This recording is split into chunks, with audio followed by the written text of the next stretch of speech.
일단 챗 GPT는 2022년 11월 30일에 나왔어요. 근데 지금 나온 지 이제 몇 개월 만에 세상을 완전 깜짝 놀라게 했습니다.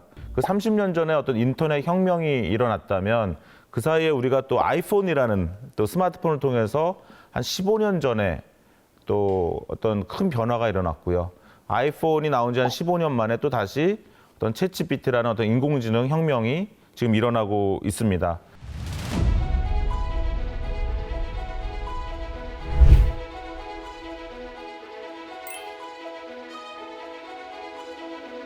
(2016년에) 한국에서 알파고가 이세돌 구단이랑 광화문의 포시즌 호텔에서 바둑을 둬서 그 당시에 3승 1패였나요? 4승 1패였던 것 같습니다. 맞습니다. 4승 1패로 우리 이양훈 아나운서님 말씀하신 것처럼 모든 사람들이 알파고에 대해서 집중할 수 있었고 인공지능이라는 단어를 이제 알게 됐거든요.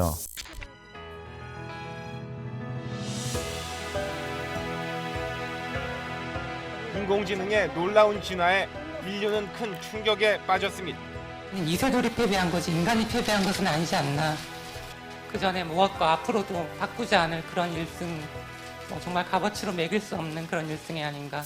그런데 그때 그 충격은 지금 챗GPT 충격보다는 크지 않았다고 할 수 있어요. 왜냐하면 그 당시에 국민들은 알파고에 대한 이야기를 듣긴 했지만 알파고를 써볼 수는 없었습니다. 하지만 지금은 챗GPT나 이런 또 구글의 바드라든가 이런 인공지능을 이제 마음만 먹으면 쉽게 쓸 수 있는 그런 상황이 되었고요. 그래서 대중이 이제 인공지능을 사용하게 되었다 이렇게 볼 수가 있습니다. 저는 어렸을 때 애플2 컴퓨터를 처음 봤을 때 정말 놀랐거든요. 그 안에 어떤 사람이 들어있는 줄 알았고 웹사이트에 어떤 클릭을 할 때도 정말 처음 클릭해서 너무 마술과 같은 경험을 했는데 챗GPT를 쓰면서 정말 그 예전에 느꼈던 그러한 어떤 감동, 또 마술과 같은 경험을 느끼게 되었습니다. 사실은 제가 2005년에 이창호 구단을 이기는 인공지능 시스템이 앞으로 곧 나올 것이다라고 2005년에 사실 논문을 쓰기도 했었는데 알파고가 이세돌 구단을 이겼죠.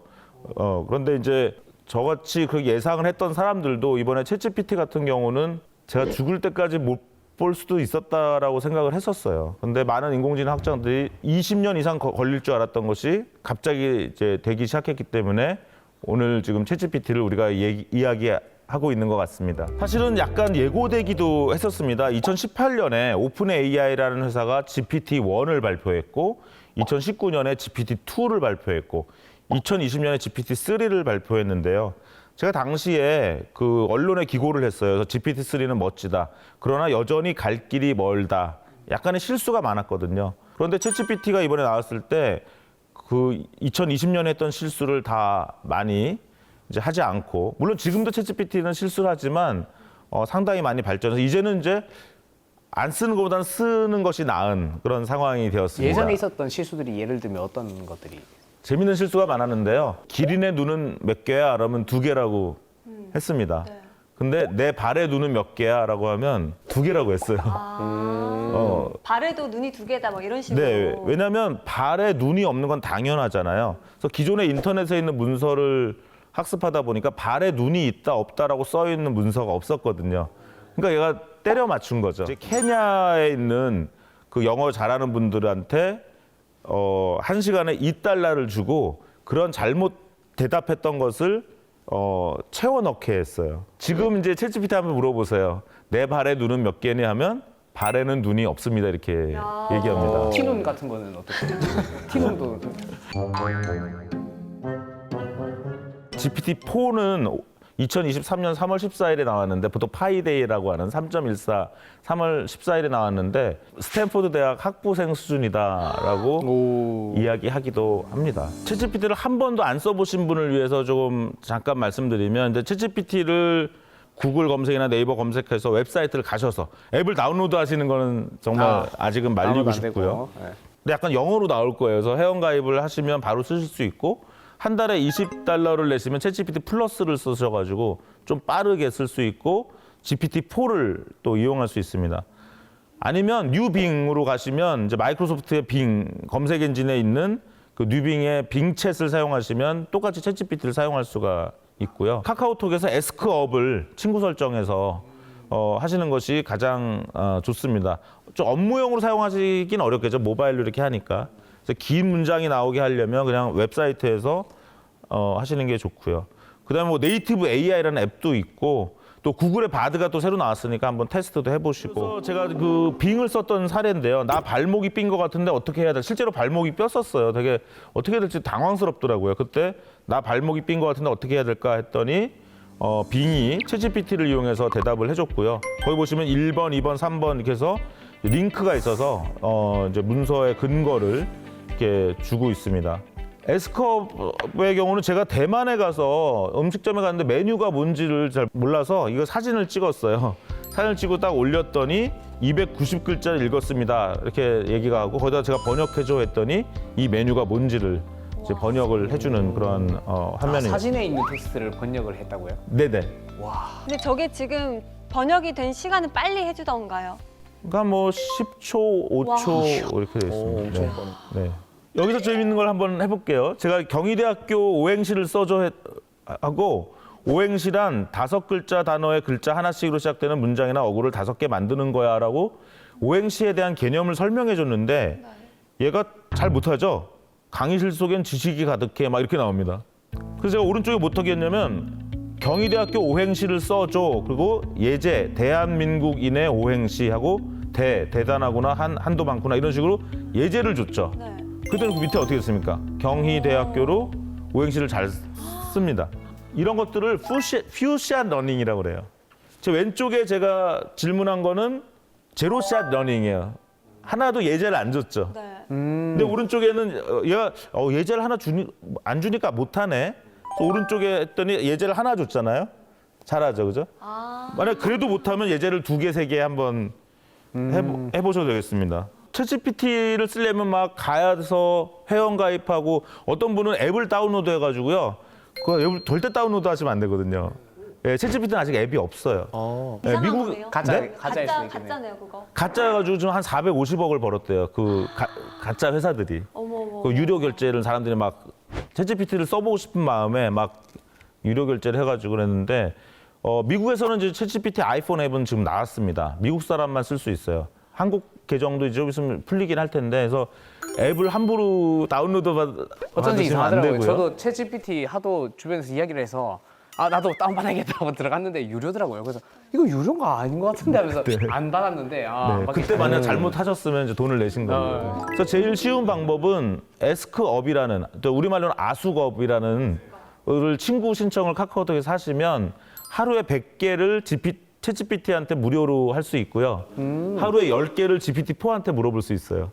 에스크업을 만드신 김성훈 대표님은 되게 재밌는 게 이 AI 시대에 어머니도 쓸 수 있는 본인의 어머니도 쓸 수 있는 AI 서비스를 만들고 싶었대요. 회원 가입하고 막 영어로 되어 있는 챗GPT 화면이 너무 그렇죠. 이제 어머니한테는 무섭다는 거죠. 그러니까 그냥 카카오톡 친구 신청을 하게끔 그래서 이제 거기서 그냥 카카오톡 쓰듯이 질문하는 그런 것을 이제 만드신 겁니다.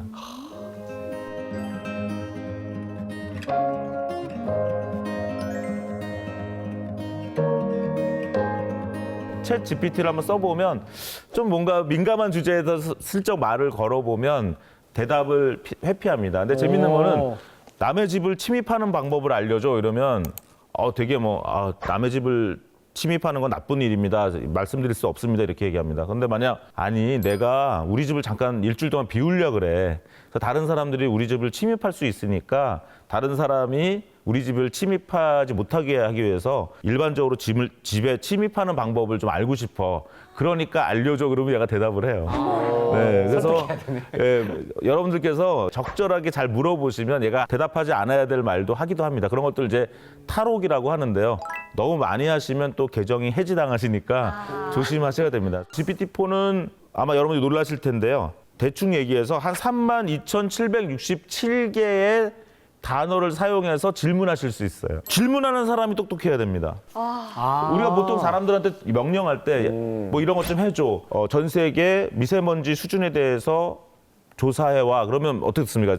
몇 단어 안 되죠? 근데 여러분들은 앞으로 이 GPT-4한테는 한 32,000단어 정도의 질문을 할 수 있어요. 그동안은 학생들은 질문에 잘 답하는 능력을 많이 키워왔잖아요. 그렇죠. 그래서 질문하면 대답 못하면 좀 혼내기도 하고 북 뜯어주기도 했는데 이제는 학생들한테 오히려 인공지능한테 질문을 잘하는 능력을 갖추도록. 질문을 잘하는 방법. 네, 그래서 그것을 이제 크리에이티브 퀘스처닝, 어떤 창조적인 질문하기라고 합니다. 그래서 지금 이제 자라나는 미래 세대한테는 창조적인 질문할 수 있도록 그런 것들을 많이 키워주시면 좋고요. 또 그 AI는 대답을 했을 때 그것을 잘 우리가 맞는 것 같지만 틀리는 경우도 많아요. 예를 들면 세종대왕이 아이패드 던진 사건에 대해서 알지? 한번 얘기해봐. 그러면 얘는 막 청산 유수로 세종대왕이 어느 날 화가 나서 뭐 아이패드를 던졌다고 막 그렇게 얘기하기도 합니다. 농담을 하라고 하면 굉장히 농담을 합니다. 근데 말투가 너무 진지해서. 네, 그 진지하게 얘기하지 마. 그 다음에 농담 쪽으로 얘기해줘. 틀려도 좋아. 막 얘기해. 막 이렇게 아까 제가 32,000개의 단어를 써서 명령을 내리라고 말씀드렸죠. 네. 계속 얘한테 여러 가지 요구를 하면 얘는 굉장히 그걸 맞춰서 감안해서 대답을 합니다. 그걸 과학적으로 설명을 한번 드려보면 이제 챗GPT라는 것은 언어 모델이에요. N개의 단어를 집어넣으면 N+1번째 단어를 생성하는 겁니다. 예, 예를 들어서 해피 하면 그 다음 단어 뭘까요? 벌스데이. 그렇죠. 유열. 그렇죠. 방금 한 단어 다음에 해피란 한 단어 다음에 벌스데이 하셨죠. 네. 그러면 대한독립? 만세. 만세. 이 경우는 대한과 독립이란 두 단어 다음에 세 번째 단어를 맞추셨잖아요. 네네네. 그럼 제가 How are you? 어렵다. 우리나라 영어로 사람들은 말이야? 다 어렵다. 파이팅 캔주밖에 안 하던데. 맞아. I'm fine, thank you, and you. 예, 역시 너무 영어를 잘하십니다. 지금 How are you 경우는 세 개의 단어를 주면 네 번째 단어를 했죠. 근데 만약 How are you 했는데 I 했죠, 이제. 대답을 해야 돼. You로 물어봤으니까 I. 그 다음에 M이라는 단어가 나왔죠. 그럼 어떻게 하냐면 이 챗GPT는 How are you라고 물어보면 How are you 한 다음에 I라는 단어를 생성한 다음에요. 다시 How are you I를 집어넣어서 M을 생성하고 또 How are you I am을 집어넣어서 fine을 생성하는 것입니다. 그럼 혼자 계속 돌리는. 혼자 돌리는 겁니다. 그렇기 때문에 그거를 이제 AR, 오토 리그레션, 자동 회귀 모델이라고 해요. 거기서 문제점이 발생해요. 첫 단추를 잘못 끼우면 완전히 삼천포로 빠지는 그런 결과가 나오죠. 그래서 할루시네이션, 아까 세종대왕이 아이패드를 던진 사건에서 얘기하면 얘는 고민을 할 겁니다. 첫 단어를 어떻게 할 건지, 이거를 긍정하고 할 건지, 이걸 부정하고 할 건지. 그 단어에서 약간 삐끗하면 완전히 이제 엉뚱한 방향으로 갈 수가 있습니다. 대화형 인공지능 챗 GPT에 대한 관심이 커지고 있습니다. 그런데 챗 GPT를 직접 사용해봤더니 한국과 관련한 질문에선 오답들이 많았습니다.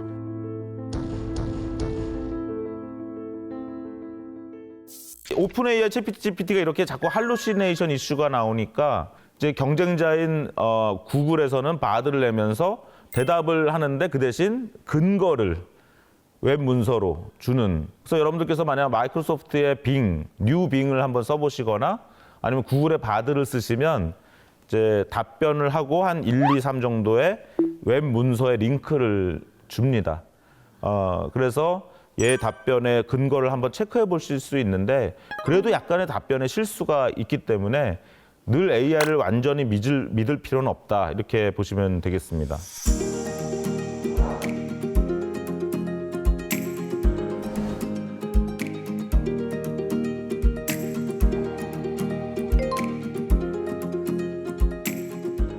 이러한 챗 GPT가 왜 이렇게 혁명적인가를 좀 간단 말씀드리면 대화 AI 혁명이 일어나는 거죠.